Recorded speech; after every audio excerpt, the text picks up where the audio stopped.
चलिए जानते हैं आज की देश और दुनिया की सिलेक्टेड काम की और महत्वपूर्ण 50 बड़ी खबरों को सिर्फ 10 मिनट में। पर अभी तक आपने इस वीडियो को लाइक नहीं किया तो लाइक कर दीजिए। पीएम मोदी की अध्यक्षता में केंद्रीय कैबिनेट का बड़ा फैसला, हिंदुस्तान जिंक में अपनी पूरी हिस्सेदारी बेचेगी सरकार, 36,500 करोड़ रुपए मिलने की उम्मीद।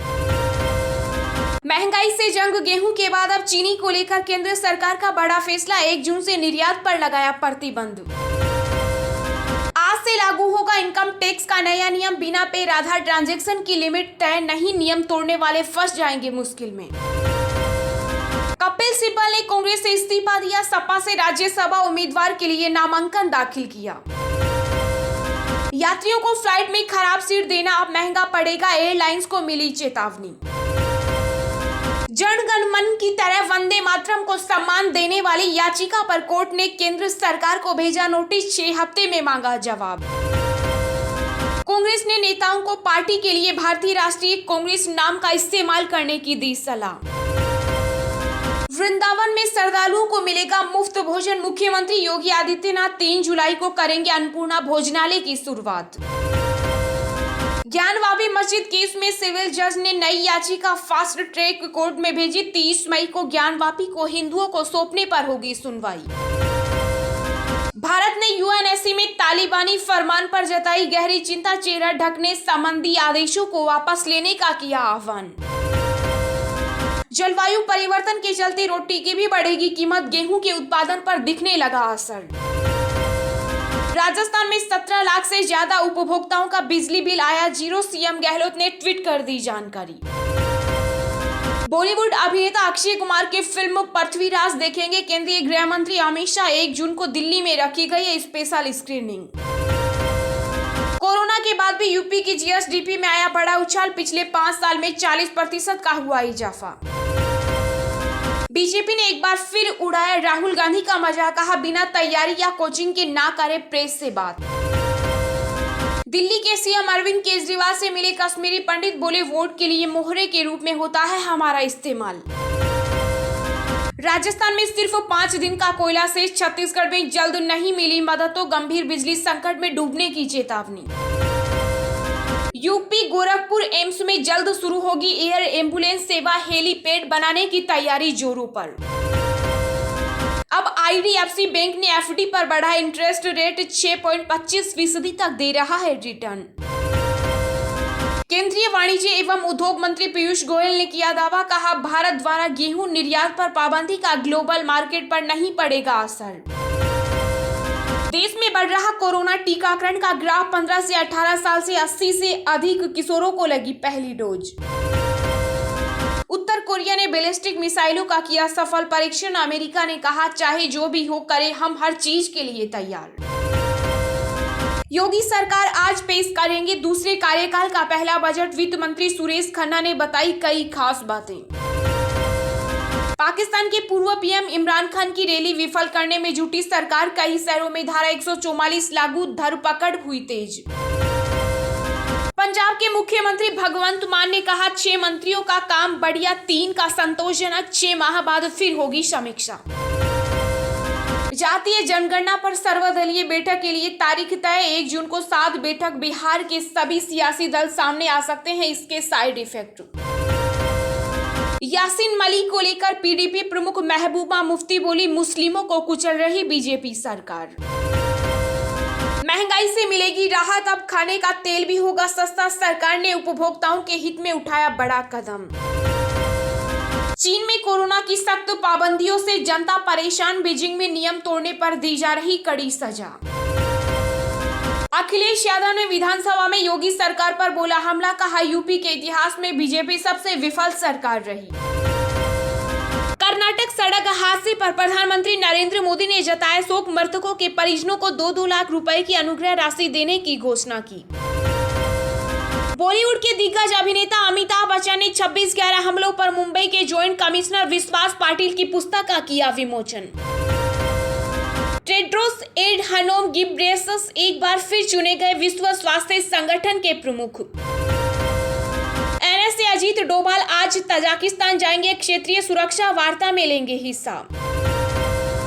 गुलाम नबी आजाद को राजस्थान के राज्यसभा भेजे जाने का विरोध, राज्य के कांग्रेस नेताओं ने खोला मोर्चा। कर्नाटक में बेंगलुरु में जुमा मस्जिद के नीचे मंदिर होने के दावे के बाद धारा 144 लागू, भारी पुलिस बल हुआ तैनात। सपा ने राज्यसभा नॉमिनेशन के लिए फाइनल किए नाम, कपिल सिब्बल, डिंपल यादव और जावेद अली के नाम पर लगी मुहर। कैम्ब्रिज यूनिवर्सिटी में राहुल गांधी के निशाने पर मोदी और आरएसएस, कहा लोकतंत्र के बुनियादी ढांचे पर किया जा रहा कब्जा। हाथ छोड़ अब साइकिल के सहारे कपिल सिब्बल, राज्यसभा के लिए अखिलेश यादव की मौजूदगी में दाखिल किया नामांकन। मथुरा शाही ईदगाह मामले में मुस्लिम पक्ष के वकील का बड़ा दावा, कहा मंदिर ट्रस्ट ने कभी नहीं जताई आपत्ति, बाहरी लोग लगा रहे याचिका। यूपी विधानसभा में डिप्टी सीएम केशव प्रसाद मौर्य की बात पर बिफर पड़े अखिलेश यादव, सीएम योगी ने संभाला माहौल। तेलंगाना के सीएम चंद्रशेखर राव का एक बार फिर पीएम नरेंद्र मोदी से करेंगे किनारा, 4 महीने में दूसरी बार एक जैसी स्थिति। मनी लॉन्ड्रिंग मामले में निलंबित आईएएस पूजा सिंघल की बड़ी मुश्किलें, 8 जून तक भेजी गई न्यायिक हिरासत में। टेक्सटाइल कंपनियों की कॉटन फ्यूचर पर रोक लगाने की मांग, कीमतों में तेज उछाल को बताया वजह। एयरलाइन कंपनी स्पाइस जेट के सिस्टम पर हुआ साइबर अटैक, कई उड़ानें प्रभावित होने से यात्री हुए परेशान। एसबीआई स्टूडेंट लोन बेहद कम ब्याज दर पर 1.5 करोड़ तक का लोन दे रहा स्टेट बैंक, जाने डिटेल। बिहार में जातिगत जनगणना का समर्थन करेगी बीजेपी, जेडीयू से किया वादा। पंजाब के सीएम भगवंत मान के रडार पर हैं 2 और मंत्री, गुपचुप तरीके से चल रही है जांच। देश के कई बड़े शहरों में ठप हुई इंस्टाग्राम की सर्विस, यूजर्स नहीं कर पा रहे लॉगिन और ऐप रिफ्रेश। अब बिहार के चंपारण से चुनावी रणनीतिकार प्रशांत किशोर खोजेंगे गांधी का रास्ता, जन सुराज को सफलता मिली तो बनाएंगे अपना नया दल। आधे हिस्से में डेबिट और आधे में क्रेडिट, बाजार में आया अनोखा कार्ड जो दोनों का करेगा काम, जाने पूरी प्रक्रिया। मथुरा जन्मभूमि केस में अगली सुनवाई 31 मई को, 7 छात्राओं और 4 वकीलों ने दी याचिका। देश में फिर बढ़े कोरोना के मामले, बीते 24 घंटों में 2124 नए मरीज आए सामने, 17 लोगों की हुई मौत। भाजपा सांसद हरनाथ सिंह ने असदुद्दीन ओवैसी की तुलना जिन्ना से की, कहा देश को बर्बाद करने पर तुले हैं एआईएम प्रमुख। वसीम रिजवी उर्फ जितेंद्र त्यागी अब लेंगे संन्यास, सनातन धर्म के प्रचार प्रसार की जताई इच्छा। पंजाब के ग्रुप सी और डी पदों के लिए पंजाबी भाषा के 50% अंक अनिवार्य, सीएम भगवंत मान ने किया ऐलान। झारखंड में जेएमएम के झंडे के रंग में दिखेंगे सरकारी स्कूल, सोरेन सरकार का आदेश जारी, बीजेपी बोली स्कूलों का हो रहा है राजनीतिकरण। बंगाल एसएससी भर्ती घोटाले मामले में मंत्रियों पर गिर सकती है गाज, सीएम ममता मंत्रिमंडल करेगी फेरबदल, आज होगी कैबिनेट की अहम बैठक। यूपी विधानसभा में सपा सदस्यों के साथ नहीं बैठना चाहते शिवपाल सिंह यादव, सीट बदलने का किया अनुरोध। प्री मानसून बारिश का दौर होगा बंद, उत्तर भारत के मैदानी इलाकों में फिर से बढ़ेगा पारा। लगातार दूसरे दिन फिसला शेयर बाजार, सेंसेक्स 300 अंक टूटा, निफ्टी 16,000 के स्तर पर।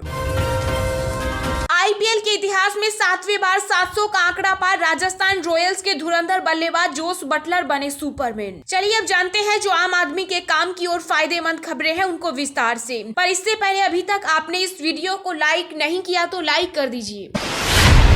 पीएम मोदी की अध्यक्षता में केंद्रीय कैबिनेट का बड़ा फैसला, हिंदुस्तान जिंक में अपनी पूरी हिस्सेदारी बेचेगी सरकार, 36,500 करोड़ रुपए मिलने की उम्मीद।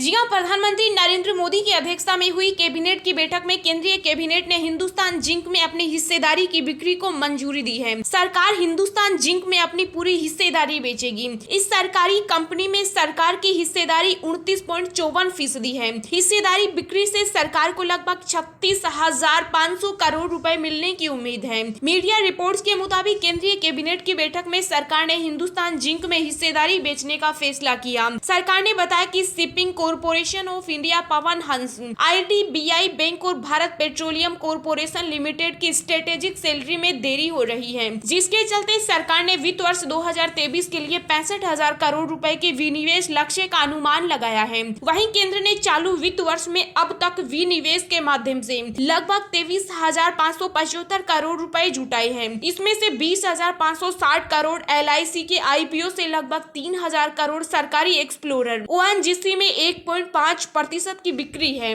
सरकार ने भारत पेट्रोलियम कॉरपोरेशन लिमिटेड के प्राइवेटाइजेशन की प्रक्रिया को फिलहाल रोक दिया है। महंगाई से जंग, गेहूं के बाद अब चीनी को लेकर केंद्र सरकार का बड़ा फैसला, 1 जून से निर्यात पर लगाया प्रतिबंध। जी हां, केंद्र सरकार ने गेहूं के बाद अब चीनी को लेकर बड़ा फैसला किया है। सरकार ने 1 जून से शुगर के निर्यात पर प्रतिबंध लगा दिया। उपभोक्ता मामलों के मंत्रालय ने इसकी जानकारी दी है। मंत्रालय ने बयान जारी कर कहा कि चीनी सीजन 2021-22 के दौरान देश में चीनी की घरेलू उपलब्धता और मूल्य स्थिरता बनाए रखने के लिए केंद्र सरकार ने 1 जून 2022 से अगले आदेश तक चीनी निर्यात को रेगुलेट करने का निर्णय लिया है। मंत्रालय ने कहा कि सरकार 100 लाख मीट्रिक टन तक चीनी निर्यात की अनुमति देगी। देश में बढ़ती महंगाई और खाद्य सुरक्षा के मद्देनजर सरकार ने ऐसा करने का फैसला किया है। इससे पहले केंद्र सरकार ने घरेलू बाजार में गेहूं की कीमतें बढ़ने के बाद गेहूं के निर्यात पर रोक लगा दी थी। महंगाई से मिलेगी राहत, अब खाने का तेल भी होगा सस्ता, सरकार ने उपभोक्ताओं के हित में उठाया बड़ा कदम।